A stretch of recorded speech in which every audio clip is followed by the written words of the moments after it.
Segunda turma do Supremo anula provas da Operação Publicano, que apura esquema de corrupção na Receita Estadual do Paraná. Os policiais identificaram um novo local de interesse. Esse novo local estava fora do âmbito do mandado em cumprimento. Na primeira turma, ministros mantêm decisão do CNJ e juíza que manteve menor presa em cela com 30 homens vai continuar afastada. Esse caso, ele ficou conhecido como o drama de Lidiane. STJ revoga a prisão de engenheiros e funcionários da Vale que atestaram a segurança da barragem de Brumadinho. Ministério Público Federal cobra de empresas informações sobre barragens de rejeitos de minério no Amapá. E Tribunal Regional Eleitoral do Rio de Janeiro torna ex-governador Luiz Fernando Pezão inelegível até 2022.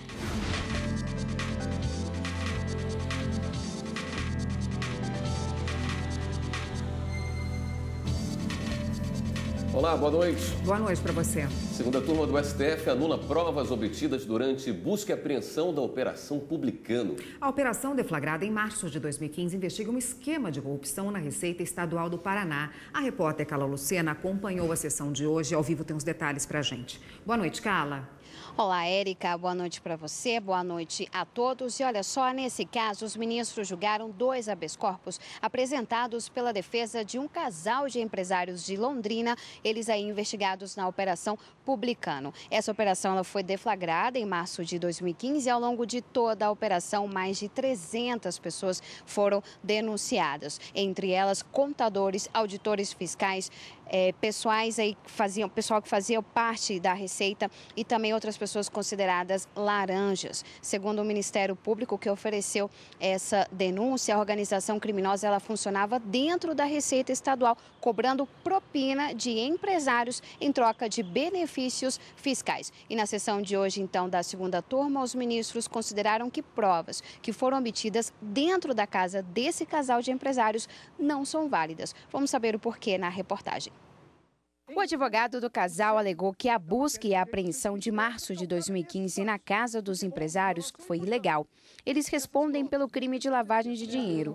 A defesa pediu a nulidade das provas e de toda a ação penal. Essas provas, no entender da defesa, devem ser consideradas ilícitas, portanto retiradas do processo e mais disso.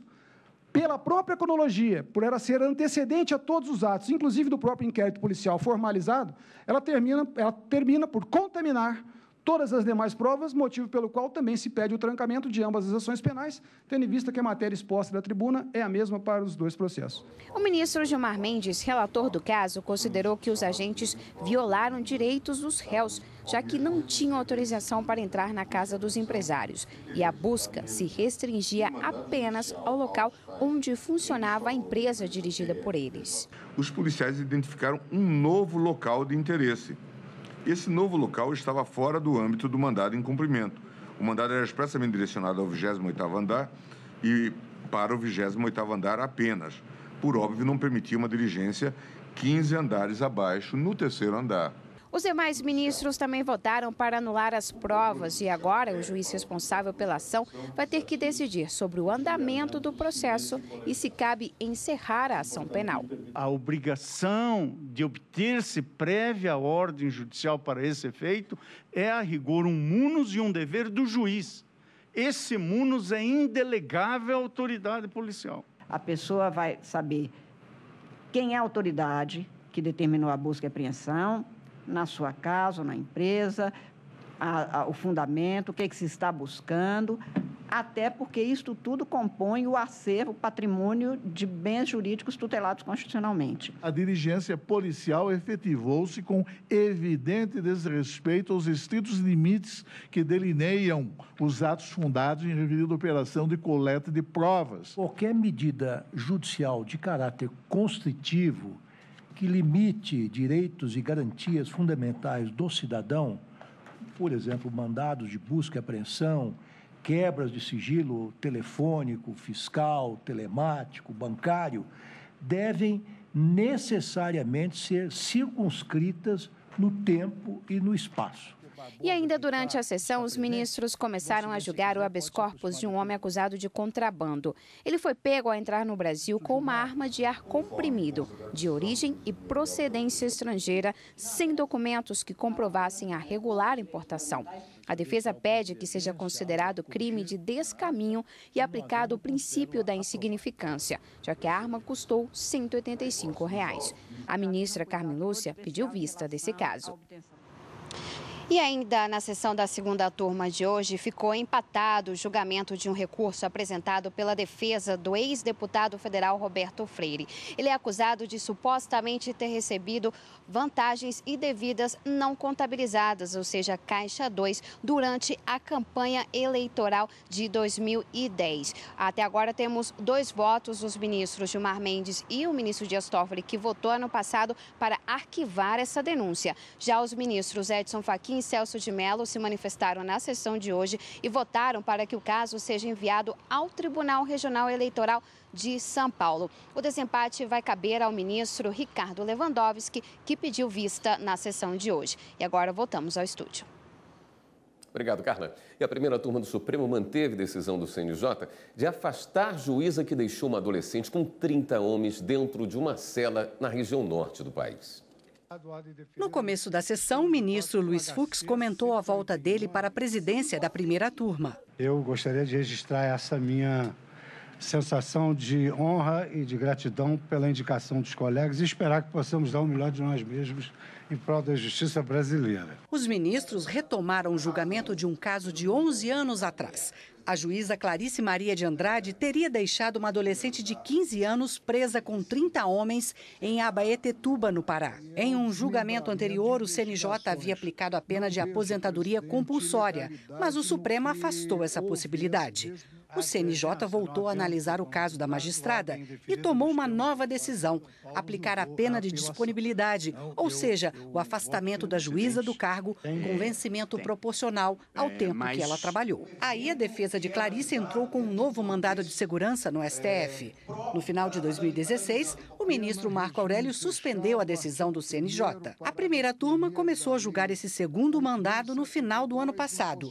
Nesta terça-feira, o julgamento foi retomado com o voto da ministra Rosa Weber, que divergiu do relator. Restou evidenciada a sua responsabilidade pelo alongamento da situação ilegal da custódia, porque, cientificada em 7 de novembro, data em que recebeu o ofício do superintendente regional do Baixo Tocantins, noticiando esse encarceramento absolutamente ilegal e esdrúxulo da mulher com detentos do sexo masculino, não adotou medidas efetivas para sanar a situação de lesividade. Os outros ministros seguiram a ministra Rosa Weber, revogando a liminar do relator. Assim, o Supremo confirmou a decisão de afastar a juíza do cargo. O que importa é, o CNJ responsabilizou, numa segunda decisão, a magistrada pela sua conduta inepta a partir do momento em que ela teve conhecimento dessa situação escandalosa que ocorreu. Esse caso, ele ficou conhecido como o drama de Lidiane. E ele, quando começa errado na via extrajudicial, termina errado na esfera policial e, a fortiori, na esfera judicial também. Ela foi colocada na cela exatamente com um espírito de vingança, porque ela havia furtado pequenos objetos de uma casa de família. Os ministros também negaram o habeas corpus do ex-comandante-geral da PM de Goiás, Carlos Antônio Elias. Ele foi condenado por peculato e falsidade de documento. Segundo o Ministério Público do Estado, o ex-comandante usou o carro oficial para levar a suposta amante até São Paulo para fazer compras. A pena, 6 anos em regime semiaberto. A defesa de Carlos Antônio questionava a execução provisória da pena. O relator, ministro Marco Aurélio, foi favorável ao habeas corpus. Não se concebe, ante a primazia da Constituição Federal, a execução provisória da pena, mesmo porque toda execução provisória sinaliza a possibilidade de, uma vez revertido o quadro decisório, as partes voltarem ao estágio anterior. e ninguém devolve a liberdade perdida, né, pelo cidadão. A minha posição é que, após o julgamento em segundo grau condenatório, impõe-se como medida de ordem pública o cumprimento da decisão. Portanto, é uma prisão, se quiser, preventiva, mas não propriamente provisória. Quem acompanhou a sessão e tem outros detalhes é o consultor jurídico Daniel Macedo. Boa noite, Daniel. Seja bem-vindo ao Jornal da Justiça. Obrigado. Boa noite, William. Boa noite, Érica. Boa noite, Daniel. Bom, além desses processos, desses casos que a gente viu aí na reportagem da Viviane, a primeira turma julgou hoje muitos habeas corpus, né? Exatamente. A gente teve o julgamento de vários habeas corpus aí que foram impetrados, às vezes até de forma inoportuna e indevida, né? Não chegaram nem a ser conhecidos por não ser a via adequada, a via eleita correta para se discutir a matéria, né? Tivemos habeas corpus como o 147.719, em que a turma decidiu que o habeas corpus não pode ser substituto de agravo regimental, a título de exemplo, né? Então, vários habeas corpus não chegaram a ser conhecidos e a matéria nem foi enfrentada justamente por ser um recurso inadequado. Ô, Daniel, você poderia explicar para a gente rapidamente o que seria agravo regimental? Bom, o ministro tem a prerrogativa de decidir monocraticamente, sozinho, sem levar ao conhecimento da turma, né? Contra essa decisão, o jurisdicionado pode manejar o agravo regimental, que é o recurso adequado para se enfrentar essa decisão sozinha do ministro, né? E levar para a turma para tentar alguma reforma e que a matéria seja reformada de alguma forma pelo colegiado de ministros. E amanhã a gente tem a primeira sessão do ano do plenário do Supremo, né? Você vai acompanhar juntamente com o Carlos Eduardo. Estarei lá acompanhando junto do Carlos Eduardo a primeira sessão do ano do plenário. E no final do dia com a gente aqui novamente. Exatamente. Muito obrigado pela presença, Daniel. Agradeço. Boa noite. O Ministério Público Federal emitiu uma recomendação para cobrar de empresas e empreendedores informações sobre a segurança das barragens de rejeitos de minério no Amapá. A intenção é verificar a estabilidade das barragens, o cumprimento da legislação e atuar preventivamente a tragédias ambientais e humanas, como as ocorridas em Mariana e Brumadinho, em Minas Gerais. No documento, o MPF solicita cópias do plano de segurança, do último relatório de inspeção regular e da declaração de estabilidade da barragem devidamente atualizados. Também pede a cópia do plano de ação de emergência, se houver. A recomendação fixa prazo de 20 dias úteis para respostas. Se as orientações não forem cumpridas, podem ser adotadas medidas judiciais. O Superior Tribunal de Justiça concedeu habeas corpus aos engenheiros e funcionários da Vale presos pela investigação do rompimento da barragem de Brumadinho, em Minas Gerais. A decisão foi unânime na sexta turma aqui do STJ. Os habeas corpus foram concedidos para 3 funcionários da Vale e 2 engenheiros de empresa que prestava serviços para a mineradora. Os 5 estavam em prisão temporária desde o dia 29 de janeiro, um dia após o rompimento da barragem em Brumadinho. De acordo com as investigações, eles são responsáveis pelo documento que atestou a segurança da barragem, que rompeu no último dia 28 de janeiro. De acordo com o relator dos habeas corpus, o ministro Nefe Cordeiro, os engenheiros e funcionários da Vale já prestaram declarações. As buscas e apreensões já foram realizadas e não foi apontado qualquer risco que eles pudessem oferecer à sociedade. Os 5 ministros da sexta turma ressaltaram a gravidade do caso e a comoção social causada pela tragédia, mas concluíram que não há fundamentos para que os investigados permaneçam na prisão. A decisão é provisória e vale até que o Tribunal de Justiça de Minas Gerais julgue o mérito dos habeas corpus. E você vai ver no próximo bloco. Depois de julgar contas dos eleitos, Justiça Eleitoral começa a análise de contas de campanha de quem não conseguiu a eleição. O julgamento das prestações de contas acontece na mesma instância em que os registros de candidaturas são protocolados.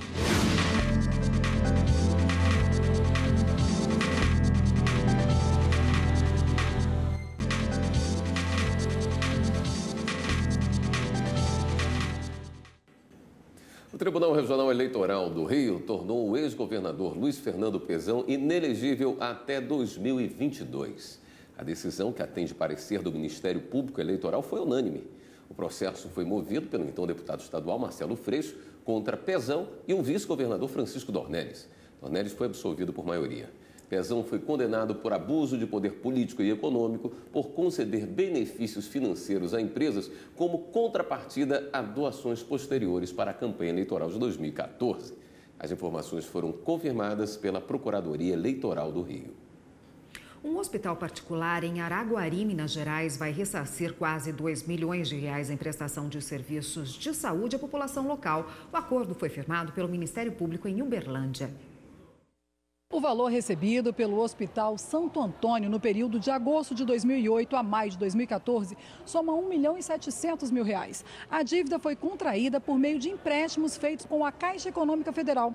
As parcelas deveriam ser deduzidas da quantia cobrada pelo hospital ao Fundo Nacional de Saúde, que ficaria responsável pelo repasse dos valores à Caixa. O problema é que a Prefeitura de Araguari, ao pagar o faturamento mensal apresentado pelo hospital, não descontava os valores dos empréstimos. E mesmo após ter sido notificada pelo hospital da necessidade de fazer os descontos, a Prefeitura continuou fazendo os pagamentos integrais.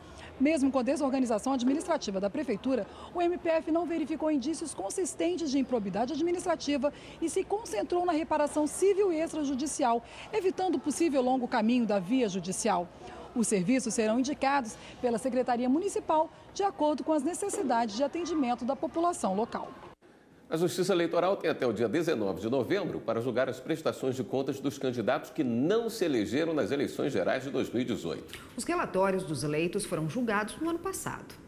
Ter as contas aprovadas é uma exigência da lei para que o político tome posse no cargo. Por isso, as prestações dos eleitos foram julgadas até o dia 19 de dezembro de 2018.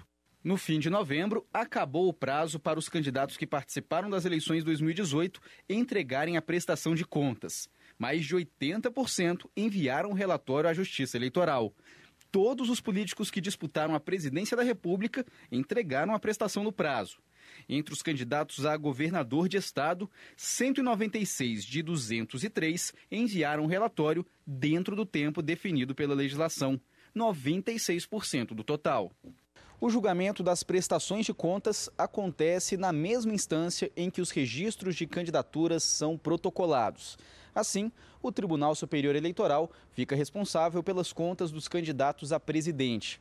Já os relatórios dos candidatos que disputaram os demais cargos eletivos são analisados pelos tribunais regionais eleitorais. As prestações de contas de candidatos desaprovadas pela Justiça Eleitoral são encaminhadas para o Ministério Público, responsável pela investigação de possível abuso de poder econômico. Se o político não apresentou o relatório no prazo legal, fica impedido de obter a certidão de quitação eleitoral. Já os partidos que tiveram as contas eleitorais reprovadas ou que não apresentaram a prestação podem ter o repasse do fundo partidário suspenso.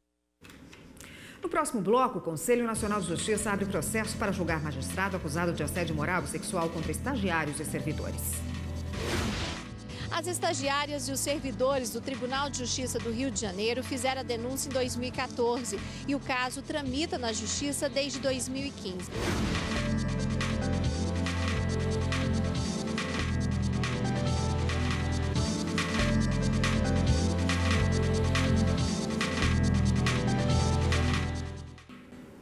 O Conselho Nacional de Justiça abriu processo para julgar magistrado acusado de assédio moral e sexual contra estagiárias e servidores. O caso aconteceu no Tribunal de Justiça do Rio de Janeiro e o CNJ tomou a decisão por maioria de votos aqui em Brasília.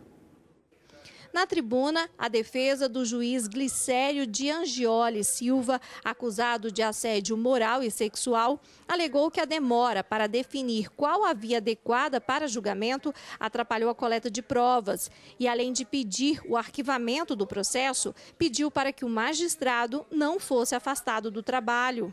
As estagiárias e os servidores do Tribunal de Justiça do Rio de Janeiro fizeram a denúncia em 2014 e o caso tramita na Justiça desde 2015. O processo começou na Justiça Comum e depois foi transferido para o CNJ como pedido de providências. Agora, diante das provas, o pedido da Corregedoria é para que o caso seja julgado como processo administrativo disciplinar. A relatora, conselheira Iracema do Vale, ressaltou os trechos de depoimentos que comprovam a má conduta do juiz. E votou pela abertura de processo para investigar melhor o caso e também pelo afastamento do juiz do cargo. Já o conselheiro Fernando Matos divergiu. Para ele, as provas não são suficientes para abertura de processo administrativo. Mesmo entendimento do conselheiro Valtércio de Oliveira. Já o conselheiro Aloísio Correia da Veiga entendeu que o caso deve ser julgado, mas o magistrado não deveria ser afastado do cargo. Mas, por maioria de votos, os conselheiros seguiram o entendimento da relatora para abertura de processo e afastamento do magistrado do cargo.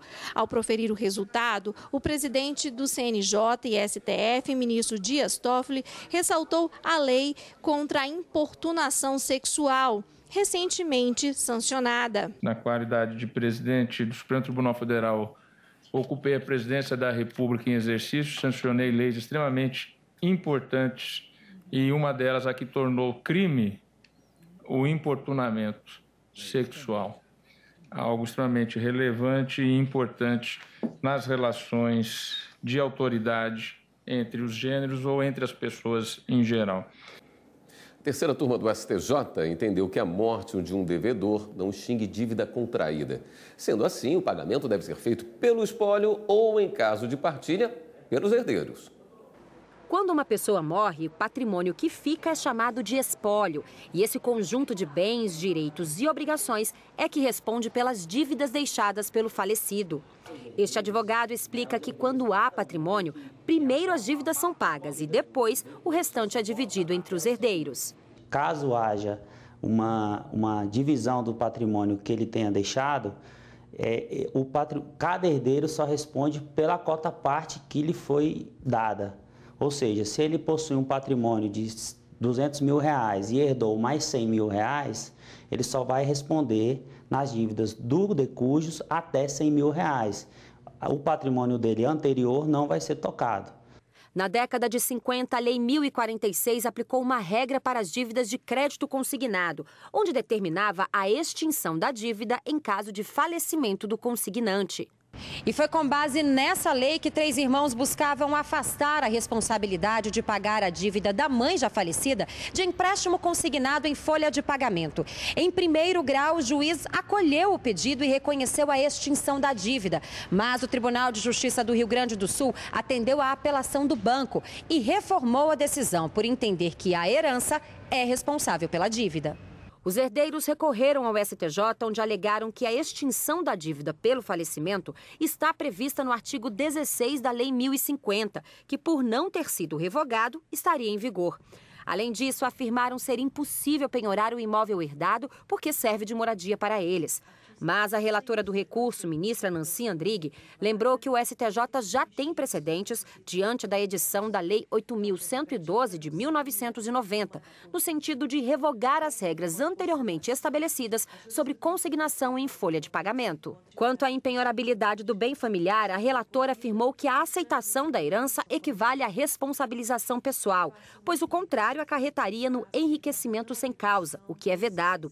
Por unanimidade, a terceira turma entendeu que a morte do devedor não extingue dívida contraída. Sendo assim, o pagamento deve ser feito pelo espólio ou, em caso de partilha já realizada, pelos herdeiros.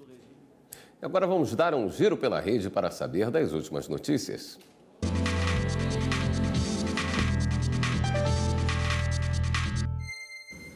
Vamos então à redação do Jornal da Justiça falar com o repórter Viviane Novas, que tem as novidades de hoje para a gente. Boa noite, Viviane.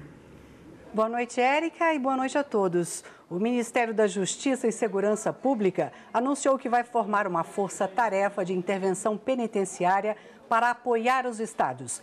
Essa força vai atuar tanto na prevenção quanto em situações de crise como a do Ceará. Os agentes penitenciários vão ser cedidos pelos estados e os custos, como diárias e passagens, vão ficar por conta do Ministério. A ideia é que 100 agentes comecem o treinamento ainda este mês. O Tribunal de Justiça da Paraíba manteve a decisão de condenar uma empresa aérea a pagar indenização a passageiros pelo cancelamento de voo durante a Copa do Mundo de 2014. A companhia terá que indenizar os passageiros no valor da passagem e dos ingressos para a partida de futebol que iriam assistir, além de pagar R$4 mil para cada um por danos morais. e anda fazendo um calorão, não é mesmo? Pois veja essa decisão. O Tribunal Regional da 4ª Região em Porto Alegre não aceitou o pedido da OAB do Estado para que os advogados fossem dispensados de usar paletó e gravata no tribunal e nos foros da capital do interior, agora no período de verão. Segundo o desembargador Thompson Flores, a roupa deve ser adequada com o decoro, respeito e imagem do Poder Judiciário. E daqui a pouco começa a sessão plenária do Tribunal Superior Eleitoral. Um dos assuntos é a cassação do diploma do prefeito e da vice-prefeita de Meridiano, em São Paulo. Orivaldo Risato e Márcia Adriano de Lima entraram com recurso no TSE. O TRE de São Paulo cassou os diplomas com base em depoimento de testemunhas que confirmaram que teriam recebido dinheiro em troca de voto. Essa sessão do TSE é transmitida ao vivo aqui na TV Justiça e começa logo depois do nosso jornal. E é isso, o Giro fica por aqui. Tudo o que você viu aqui no Jornal da Justiça está lá no YouTube. Basta digitar TV Justiça Oficial. Voltamos agora ao estúdio. Obrigada, Viviane. Esta edição do Jornal da Justiça fica por aqui. Boa noite para você. Continue agora com a programação da TV Justiça. A gente se vê amanhã. Até lá.